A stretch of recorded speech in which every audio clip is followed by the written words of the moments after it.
Ibang panahon na lang ba? Yayakapin mo yung sistema kahit mali? Malupit yung titig sa'yo ni ni Lazo. Ano nakikita mo sa kanyang facial expressions at doon sa mga taong nasa side niya during that hearing? Gusto niya akong patayin. Kabayan, dahil ginalit nga ni Maharlika itong Senator Bato de la Rosa, may invitation na ito. Ang tanong kung na-send na ba sa Amerika, handa o manong i-shoulder ng committee ni Senator Bato ang balik Pilipinas ni Maharlika. Kahit round trip pa o mano, ililibre yan ni Senator Bato de la Rosa, basta't makapag-attend lang ito at i-divulge, nako po, ang kanyang source. Sino kayang source ni Maharlika dyan sa PDEA na naghuhudas kay Lazo, mga kababayan po natin. Anyway, pagkatapos nga po ng pagdinig sa Senado, agad nagpa-interview po itong si Mr. Morales dito kay Maharlika at may mga ibinunyag pa ito na hindi niya po nasabi doon sa Senado, mga kababayan po natin. At may posible pa umanong itong ilalabas. Naku po, ano kayang kanyang ilalabas sa susunod na pagdinig sa Senado? Hindi kaya ang litrato na ni Bongbong Marcos at ni Maricel Soriano na gumagamit ng white substance na tinatawag na polvoron. Teka muna, bago po ako sa katanong nga dun sa pikunan, kumusta po ba yung pagtrato sa inyo pagpasok nyo dun sa Senado kanina? Alam niyo po, in fairness naman po, nagulat din ako nung sabihin ni Senator Bato na tinitira niyo siya doon sa social media, no. Medyo nalungkot ako kasi una-una doon sa sa mga reaksyon ng taong bayan, hindi ko naman sila din ginagalang ko rin yung mga opinion nila tungkol doon kay Senator Bato, pero sana naman po intindihin natin yung butihing senador. Kasi yung senador po, unang-una sa akin sa personal opinion ko, si Senator Bato talagang sinisikap niya na gumit na sa sitwasyon. Kasi mahirap po talaga sa isang katulad niya, sa tingin ko, na identified siyang kaalyado ni Pangulong Duterte. At pangit naman kung ang ang gagawin niyang investigasyon naka-incline doon sa akin na maaring magamit ng kritiko ng kasalukuyang administrasyon. So yan po yung sinasabi ko sa aking live stream kanina, mga kababayan po natin, na dapat intindihin natin si Bato dahil marami pong nagalit sa ating mga kababayan. Ako, aminin ko, nung habang pinapanood ko po yung Senate investigation, mukhang dismayado ako kasi parang may gusto akong tanong na hindi masabi ni Senator Bato patungkol po sa dokumentong ito. So ngayon, tama po itong sinasabi po ng dating PDEA agent na si Morales na umano'y napagitna kasi itong si Bato. At kita naman po natin na mag-isa lang po ito na humarap. At syempre, kung papanigan niya na naman ang kabilang side, masasabihin na one-sided siya. Sa kabila naman one-sided siya. So ang nangyari nga lang kasi, kaya sinasabi ng iba na mukhang kinakampihan ni Senator Bato, itong kanyang mga kabaro, na mga sabihin natin dati niyang kasamahan, itong si Lazo at itong isa pa, si Bitong Bayon, na dati niyang kasamahan dyan sa pagiging police or army nga sa Philippine Army, mga kababayan po natin. So talagang mahirap para sa kanya at tinatry niya po na ibalanse lamang ang nangyaring pagdinig sa Senado. Although galit itong si Maharlika, pero kalaunan ay humingi rin ito ng kapatawaran at naintindihan niya yung sitwasyon ni Senator Bato. Siguro nadala din siya sa kanyang emosyon dahil mukhang may gusto siya may gusto siyang mangyari sana pero hindi kasi nangyari doon sa pagdinig. Siguro ang gusto niya kasi na talagang dikdikin itong si Lazo mukhang hindi kasi. Hindi ganun yung nangyayari. Ako parehong walang walang kinakatigan doon sa lawa. Hindi ako maka Duterte, hindi rin ako maka Marcos. Okay. Ang tingin ko naman po, base po doon sa mga maaring si Senator Bato maaring mayroong nakitang pagkukulang yung mga netizens doon sa kanyang sa klase ng kanyang pagtatanong. Maaring may nakita yung mga netizens na nagkaroon ng ng follow through doon sa mga issues na ni-raise. Kasi halimbawa tungkol doon sa mga pictures na in-identify, kagaya yung pagsinghot ni Marcos. ni Pangulong Marcos na pinipresenta ng confidential informant, in-identify kung anong ginagawa, Kaya doon sa picture pa lang, ang tanong ko doon sa confidential informant, sino ito? Diba? Ano ang ginagawa niya? Kahit nakikita ko yung picture, kung anong ginagawa, hinahayaan ko yung confidential informant na nagsasabi, kaya isinusulat ko po yun, tinitipa ko doon sa kanyang sworn statement. Kung sinasabi niya sumisingot, sumisingot. Yun po yung kung sinasabi niya na nagliling niya ng pulbos, nagliling niya ng pulbos. Di ba? Ganun po yung doon. Nagkaroon lang po siguro sa tingin ng mga netizens, doon po nagkaroon ng pagkukulang, kaya ang tingin marahil nagkakaroon ng pagkakaroon ng bias. Hindi ko rin po inaalis at ginagalang ko rin po yung mga opinion ng netizen kung ano man yung kanilang observation. Pero sana po bigyan din po natin ng benefit of the doubt si Senator Bato. Dahil ito pagpasalamat na lamang po natin siguro na na-push through itong investigation. Kasi po sa experience namin kanina, kahit kami kanina akala namin hindi matutuloy. May nakarating nga po sa akin. Akala namin walang senador na So tingnan niyo po mga kababayan po natin, kahit siya mismo na nandoon na sa Senado ay nag-aalangan na matuloy pa ang nangyari pagdinig sa Senado. Alam niyo po, nakita ko pa si Senator Bato Nandun pa siya sa Committee on Health ni Senator Bongo di ba, ganong oras din ang kanyang pagdinig dito sa issue nga nitong lumabas na dokumento ng PDEA at itong 13.9 ba yun na halaga nitong pulburon na intercept or nakuha nga ng checkpoint doon sa Batangas. Pero yun nga, at pasalamat naman po umano ay natuloy nga po. So talagang may pilit umano na humaharang. So alam po natin, baka pilit hinaharangan ng Malacanang mga kampo ni Pangulong Marcos na hindi na sana matuloy itong pagdinig. Kasi tingnan nyo po ang pagdinig na ito mga kababayan po natin. Talagang nalaman ng taong bayan ang supposed to be na hindi nila malalaman. Kasi hindi naman, aminin natin, hindi naman lahat po ng kababayan natin nanonood kay Maharlika sa kanyang expose patungkol kay Pangulong Marcos, patungkol sa dokumento ng PDEA. Di po ba, hindi naman lahat nanonood sa atin o sa ibang vlogger. So, ang iba ay nanonood doon sa pagdinig sa Senado, ang iba sa media. Ang mukhang hindi lang natin appreciate na ginawa ng ilang mainstream media, kagaya ng GMA po, mga kababayan po natin, sa kanilang balita ay hindi po pinangalanan kung sino yung mga politikong personalidad at mga artistang personalidad na sangkot doon sa or nakasulat doon sa dokumento ng PDEA. So hindi pinangalanan, sinabi lang politiko at artista. Yun lang po umano yung mga personalidad na nakalagay doon. Pero hindi nila pinangalanan na si Bongbong Marcos at si Maricel Soriano po ang mga personalidad na nandun sa dokumento na lumabas mula sa PDEA. So mayroon pa rin pagtatakip na ginawa ang mainstream media kung tutuusin. Dating. Tapos nag-hearing pa rin si Senator Bato sa kabilang committee. Kaya ang namin, baka hindi na matuloy. Kaya yun po yung kaya bukod pa rin sa mga lumalabas na report sa social media na ang sinasabi hinaharang yung pagkakaroon ng Senate investigation. Kaya isa po yung kaya nga sabi ko sana matuloy. Kasi matagal ko na din pong inaantay itong pagkakataon na ito para once and for all talagang iparating ng harap-harapan sa mga taga-PDEA kung ano yung pagkukulang nila sa mandato nila. Tingin ko sa kanya, medyo pagod Yes, pwede rin nga. Dahil ang nagari siya doon sa kabila at nag-iisa siya.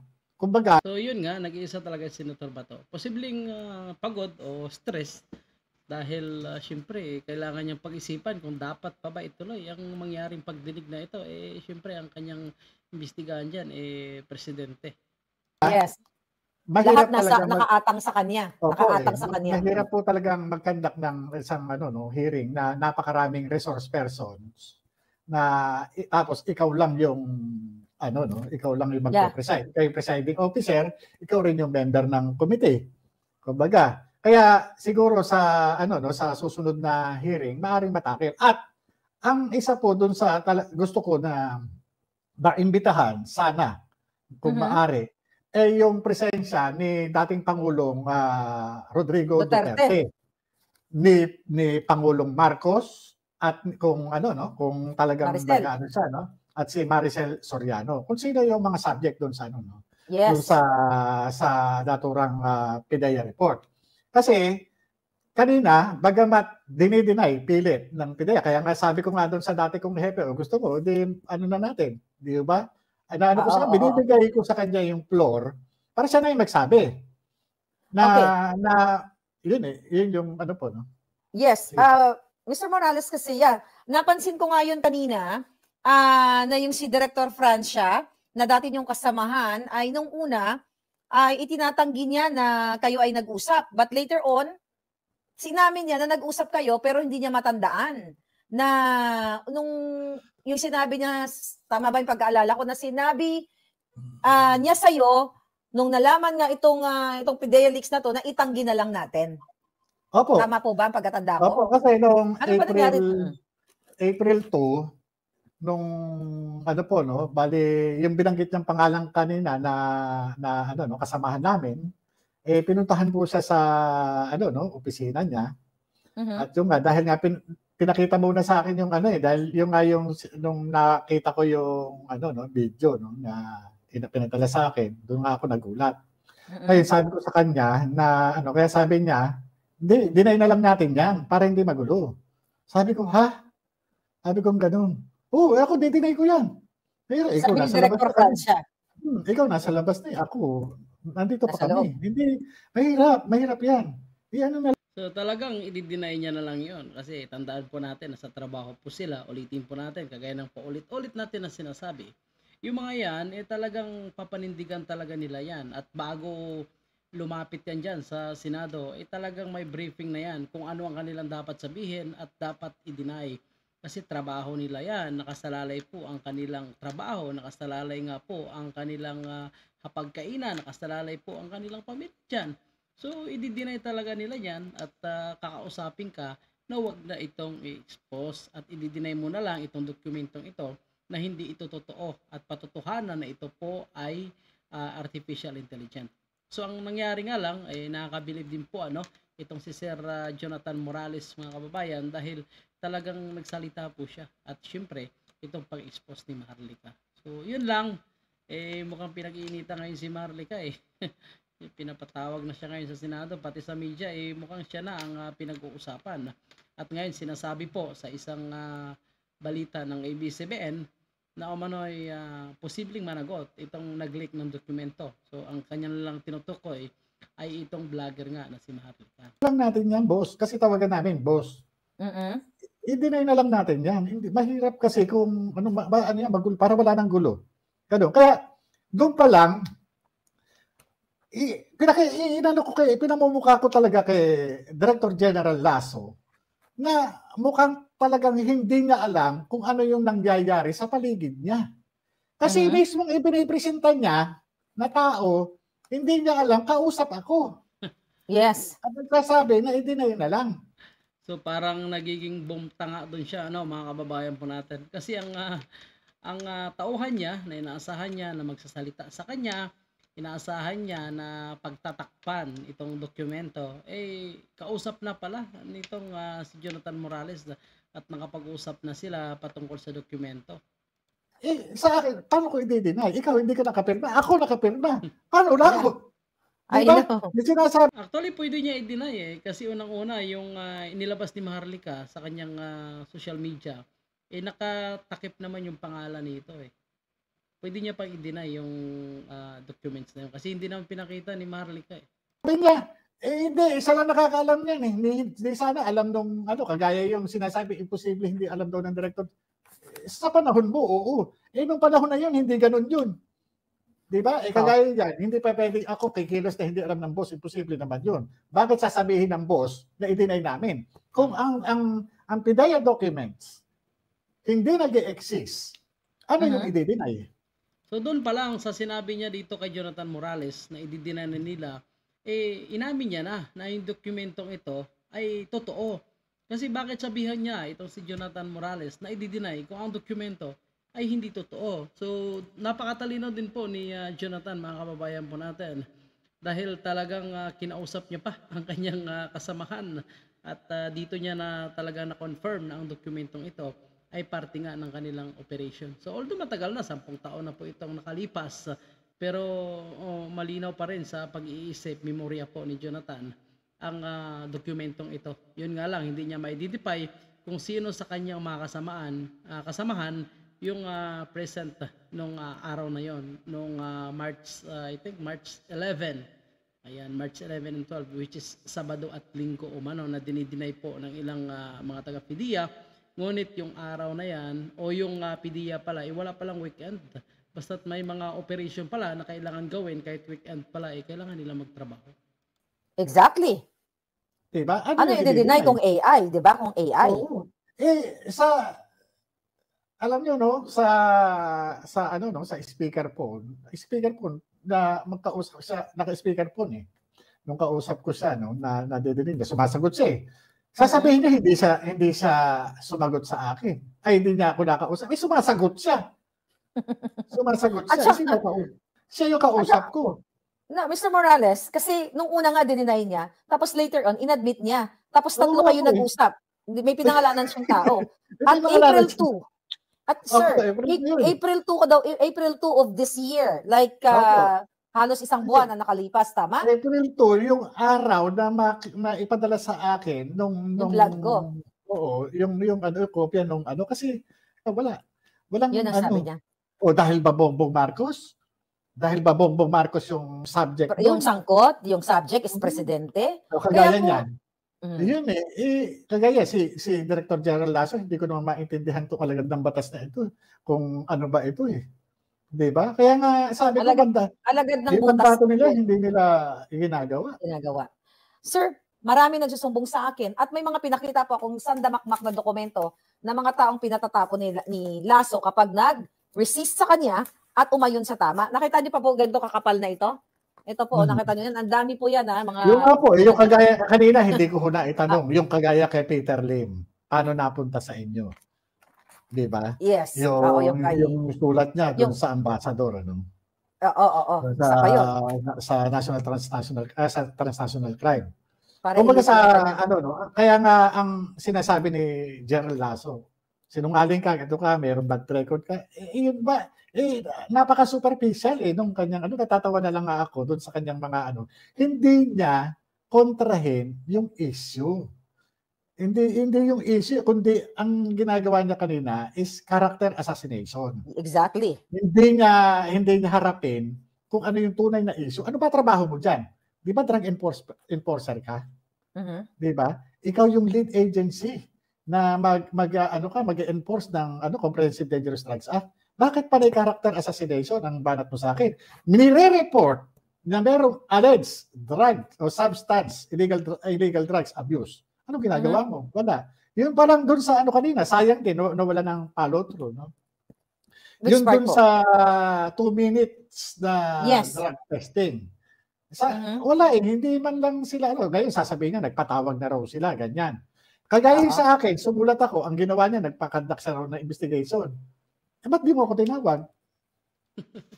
So talagang supalpal, itong si Lasso dito kay Jonathan Morales, mga kababayan po natin, sa kanyang mga sinasabi. At na-insert niya rin po yung 2 minutes na result lamang sa drug test ni Pangulong Marcos. Paano nagka-ganon na 2 minutes lang lumabas na agad ang resulta ng drug test. Ngunit mukhang dinisregard po yun ni Senator Bato, pati yung pagkasabi nga dito ni Jonathan Morales na kahit itong si dating Pangulong Digong ay nakita niya itong dokumentong ito na nagsasabi na gumagamit ng pulburon itong si BBM at target nga po ng isang PDEA operation.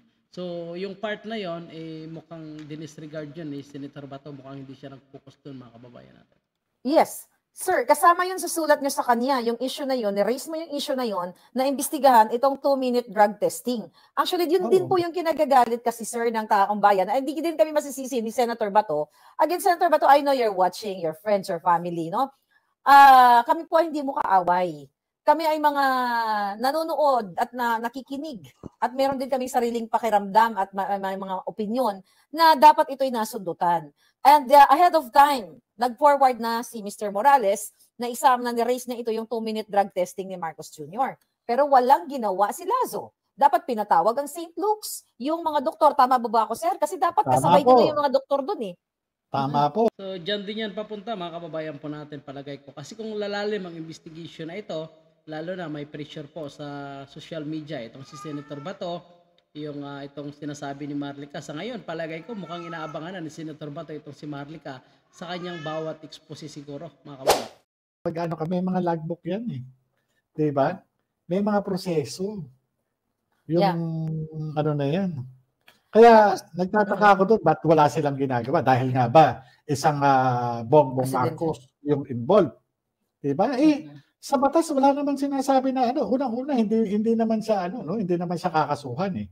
Hindi naman kakasuhan ng presidente. Kasi may immunity ang siya ngayon. Ang drug test ba merong immunity? Wala naman immunity ang drug test. Wala immunity. Exactly. So, pero syempre, wala ring pressure dyan. Nasa kanya na lang kung talagang magpapadrug test siya o hindi. Kung talagang gusto niyang patunayan sa taong bayan. Ang problema lang, mukhang walang pakialam po. Itong si Bongbong Marcos, hamon ng taong bayan na sana magpa-drug test. So, palagay ko wala parang hindi niya pinapansin Ang kanyang focus ngayon kung paano patahimikin po yung mga bumabatikos sa kanyang mga polisiya at syempre yung kapalpakan at itong paglabas ng PDEA documents. Wala diba? Yun ang Kaya kagaya dyan, diba? Bakit hindi mo pabulaanan? Yung sinasabi, yung report na yan ng isang confidential informant. Sa akin, sabi ko nga, ito trabaho lang. Bakit sila nanggigigil sa akin? Paniniwala ko na maaring may kinalaman itong mga PDEA report na may kaugnayan doon sa sinasabi ng confidential informant na si Bongbong Marcos at si Maricel Soriano, yung itinuturo na sumisinghot ng white powdery substance. White powdery substance na naandun sa litrato. Maaring ito yung mga dahilan kung bakit ganito ngayon yung ginagawa nila sa akin. Trabaho nila yan. Sila yung bakit hindi na lang sila mag-imbestiga tungkol sa drugs? Ba't ako? Pinaninindigan ninyo. Siyempre, ikaw yung nag-imbestiga doon, Sir Jonathan. Talaga, ikaw yung pag-iinitan. At kung sino man ang nagpalabas ng dokumento na yan, ayun dapat ang kanilang pag-iinitan, hindi ikaw. So, ang problema ngayon, dito po sa interview ni Marlica, mga kababayan, ay nasabi niya po na mukhang target siya o ipagurgor. Gaano ito katotoo, mga kababayan po natin. At kung ito po ay mangyari, so alam na po natin kung sino yung paghihinalaan na suspect o may kagagawan dito. So, kaya dapat talaga magkaroon din ng security or protection itong si Sir Jonathan Morales dahil sa kanyang in-expose po Pangulo po ng ating bansa at ang kanyang sinisirang ahensya ng ating gobyerno dito ay PDEA. Dahil ang paglabas ng dokumento ng PDEA, ulitin ko po mga kababayan, ay isa po sa issue ng ating national security. PDEA po yan. Mga malalaking drug lord nandyan sa kanilang listahan. Mga malalaking tao na sangkot sa illegal na droga, sa negosyo ng illegal na droga, paggamit ng droga, mamaya lahat yan ay magsilabasan. So makompromiso po ang kanilang ginagawang investigation or yung pagtitik-tik sa mga malalaking tao na yan. Lalo na kung lalabas ang lahat o paano na lalabas sa social media. So kaya dapat alamin nila kung sino yung nagpapalabas ng dokumento, palagay ko. At hindi puro si Marlica ang titirahin, itong si Sir Jonathan Morales ang kanilang titirahin.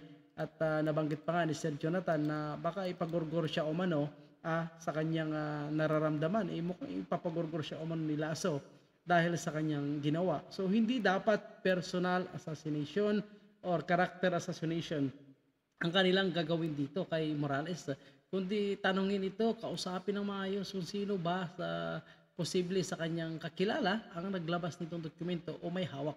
Kung totoong wala sa record ng PDEA, sino ang nagpalabas? At dapat hindi nila i-deny ito kasi sila po yung nasa PDEA, mga kababayan po natin. Pagtingin pa lang nila ng dokumento, pwede na nila ma-examine pwede na lang sabihin AI ito o totoo kahit wala sa kanila ang kopya ng dokumento. Pero ang ginawa nila, nagpalusot agad sila. Sinabi nila agad na AI. So, tuloy, napahiya sila, nabisto tuloy sila dahil mismo itong dating investigador na si Senator Bato de la Rosa, dating PNP chief, ang nagsabi na kinoconfirm niya na ang dokumentong ito ay totoo dahil nandun nga po nakalista ang ilang mga sasakyan ng PDEA agent at ang butas nitong puncher. So, isa po umano sa posibleng basihan niya. Dati, at ito yung mga statement, ito yung mga dialogo ninyo, like sabi mo kanila, like nag-usap kayo ng more than 3 minutes, na sinasabi ni Francia na i-deny na lang natin ito. So, nakakakaba din sa part ni Francia na baka nga tanggalin siya o itapon siya. But anyway, babantayan natin yan. At So, malamang talaga ipapatapon yan or papatahimikin yan. Baka ngayon kinausap niyan sila na wag na magsalita sa susunod na Senate investigation. Alam mo Sinasabi na sa totoo lang, maputol. Go ahead, sir. Naawa ako sa kanya, no? Kaya lang, yung hinihingi talaga ng sitwasyon at pagkakataon. Sana, hindi na lang siya nagpagamit, ano? Sana hindi na lang Yes. siya nagpagamit para hindi kami nauwi doon sa ganun. Kung nakita nyo naman kanina, pagkatapos ng hearing, yung mga ahente, pati including si Director Francia, no? Ano pa kami. Talagang, ano naman, wala namang ako naiintindihan ko sila. Siguro naman naiintindihan din nila ako. Doon sa, kung dumating man kami doon sa sitwasyon. Kasi, hindi rin nila ako masisisi na natatayo siya, gagabitin siya ng isang Director General na katulad ng Director Lasso na nagko-cover doon sa kanyang appointing Ang ganda ng binitawang salita nitong ni Jonathan, nagko-cover. So, totoo naman talaga. authority. Yung authority. Biro mo pinagtatanggol. Alagad ka ng batas eh. Tatanggol mo yung Ibang bangat. panahon na lang ba? Yayakapin mo yung sistema kahit mali. Sir, ano tayo? Usap tayo ng parang magkaibigan lang na based on your observation doon sa Senate. Ano yung kasi may mga nabasa ako sa comment mukhang malupit yung titig sa ni ni Lazo. Ano nakikita mo sa kanyang facial expressions at doon sa mga taong nasa side niya during that hearing? Gusto niya akong patayin. Yun po yung pakaramdam niya. Gusto niya akong Okay. patayin. So at least Opo. Kasi yun naman yung nakigigil na gigil siya sa akin. Kaya nga hanggang ngayon, hindi ko sukat mawari kung bakit ganon yung galit niya sa akin. Hindi ko naman siya naimbestigahan at wala naman siya ron sa PDEA report, wala siya sa authority to operate, wala siya ron sa pre-ops, at wala siya doon sa litratong gumagamit ng cocaine. So yan po mga kababayan po natin, yan ang punto ni Mr. Jonathan Morales na umano'y bakit siya ang pinag-iinitan ni Lasso. Hindi naman siya yung part ng investigation. Siya lang naman yung may hawak ng ahensya ngayon na PDEA, dapat imbestigahan niya itong dokumento, alamin niya kung sino yung nagpalabas, hindi dapat siya umano pag-initan. At yun nga, nabasa niya sa pagmumukha ni Lasso, mukhang gurgurin umano siya mga kababayan po natin. Kaya alam na po natin kapag magurgor itong si Sir Jonathan Morales, alam natin kung sino na ang may kagagawan. Naku po, dapat mag-ingat talaga itong Sir Jojo dahil po ang kanyang nabangga po dito ay hindi basta-basta, kundi ang presidente lang naman ng bansang Pilipinas at siyempre ang direktor nitong PDEA, mga kababayan po natin. Kung ano man ang kanilang plano, dapat hindi kasama siguro yung paggurgor dito kay Sir Jojo, dapat imbestigahan nila at isa publiko kung sino din ang traidor sa kanilang ahensya, kung may kailangan baklasin o kailangan talagang kasuhan sa paglabas nitong dokumento. At hindi si Marlica, dahil si Marlica ay na-share niya lang pero hindi po siya yung first on hand na talagang kumuha nitong dokumento. Sino ang ahas dyan sa PDEA? So titingnan po natin kung marireveal at si Marlica ba ay mag-attend sa pagdinig sa Senado. Palagay ko hindi po mga kababayan po natin. Bakit? Unang-una may kaso yung kay Katunyeng. So paglapag niya ng Pilipinas, arestado yan. Baka pag mabalitaan pa ni Lisa Marcos, baka kakasuhan din yan. Dahil sa dami-dami ng kanyang mga binitawang paninirang puri dito kay Lisa Marcos, baka pag nabalitaan yan, agad-agad kakasuhan yan, talagang makukuha yan si Marlica. So negative po yan. itong hamon ni Senator Bato de la Rosa. At ang tanong, kung kaya niya ba ipasampina, ipaaresto, cite in contempt itong si Maharlika kung nasa Amerika. So yan siguro yung ating abangan sa mga susunod pa nating mga update. Yan muna yung ating panibagong update mga kababayan. At kung kayo po ay nagustuhan nyo po yung video ito, huwag kalimutan i-like, i-subscribe ang ating social media platform, i-follow po para sa karagdagang update. Maraming salamat.